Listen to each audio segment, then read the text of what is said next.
Hola a todos y a todas, soy Javier Castiñeiras, profesor del área de Historia del Arte de la Universidad de León, y es un verdadero placer para mí participar en estas jornadas, por lo que agradezco encarecidamente al comité organizador que haya aceptado mi propuesta de comunicación.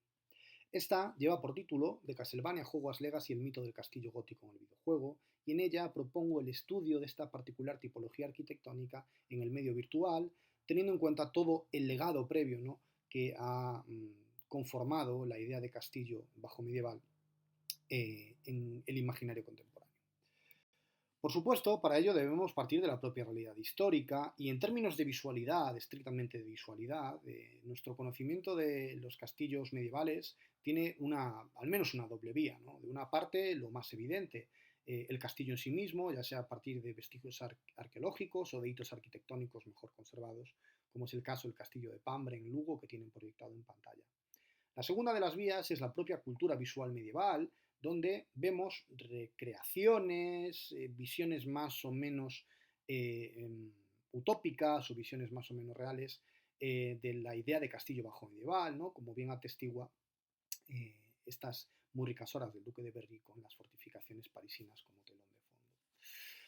No podemos nunca olvidar que nuestra visión de la Edad Media, el siglo XIX, tiene un impacto radical y el mundo de los castillos no podía ser diferente.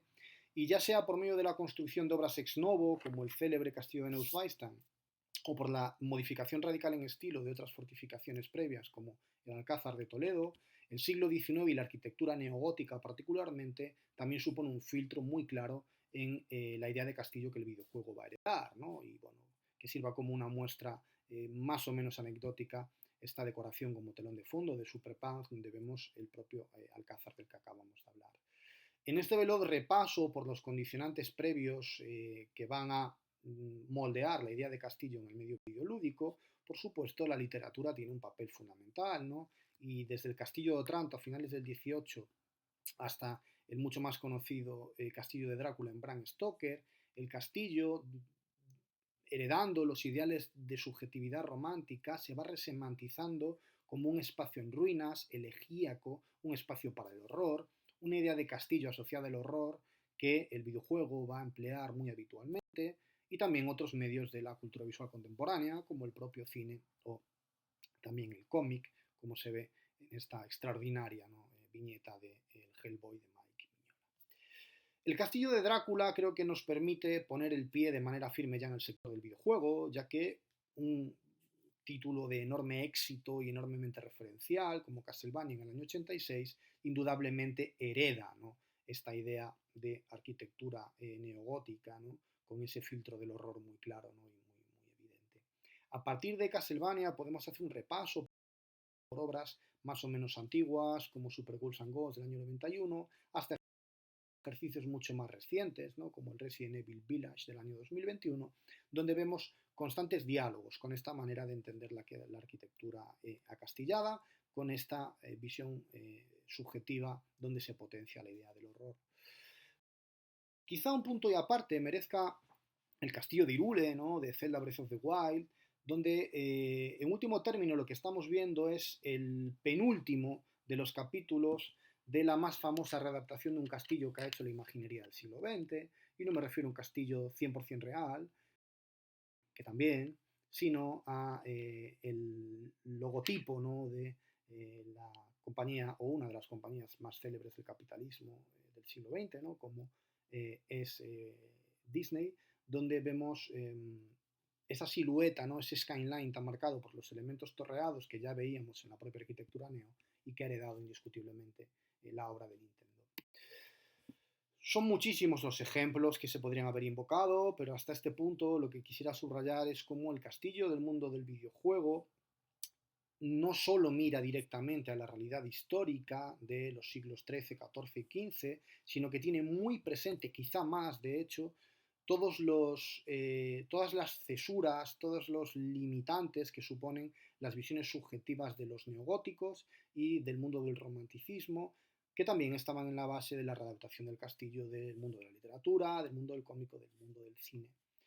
Con estas premisas quiero proponer muy brevemente y muy rápidamente dos estudios de caso porque los considero complementarios pero a la vez bastante diferentes entre sí. De una parte, la obra de Miyazaki. He decidido escoger Elden Ring por ser la más compleja de todas ellas y la que nos permite una interacción mucho más integral, ¿no? con el castillo de manera particular. El paisaje de las tierras intermedias, ¿no? Está repleto de fortificaciones y otro tipo de arquitecturas, pero las fortificaciones del Elden Ring ya no son telones de fondo, hace mucho que han dejado de ser telones de fondo, son espacios definidos por la volumetría, la tridimensionalidad, la luz, el espacio, en suma, que podemos no solo ver, sino interactuar. Son muchas las fortificaciones que ornan este paisaje y todas ellas tienen ese componente amenazador, ¿no? Un componente amenazador que tiene mucho que ver también con la propia idea del relato, ¿no? Y la arquitectura en Elden Ring, y esta es la particularidad, además de heredar todo este bagaje que desde la Edad Media hasta el romanticismo y el siglo XIX llega hasta el mundo contemporáneo, es capaz de reinterpretarlo en clave de videojuego. Esto es, convertir las arquitecturas en motores de la experiencia jugable. Como ustedes saben, Elden Ring no es un juego 100% dirigido, de manera que estos moles edilicias en el paisaje, recortándose en el paisaje, motivan nuestra experiencia, motivan nuestra voluntad de exploración y en muchos casos además suponen hitos fundamentales en la narrativa, con la presencia de determinados bosses, etc. Miyazaki ha entendido que la readaptación última del castillo bajo medieval supone también un principio activo en la generación narrativa del propio videojuego. El segundo de los ejemplos, y ya para finalizar, es el de Hogwarts Legacy. Hogwarts Legacy nos propone, desde su propia génesis, un castillo en el corazón de su propio relato, un castillo que recuerda a todas estas readaptaciones que hemos ido viendo y que está condicionado también en un ejercicio de transmedialidad muy clara por la propia descripción literaria de Rowling o por las readaptaciones que se hicieron en las películas de, de la primera década de los años 2000. Veremos qué sucede con la serie que está en producción.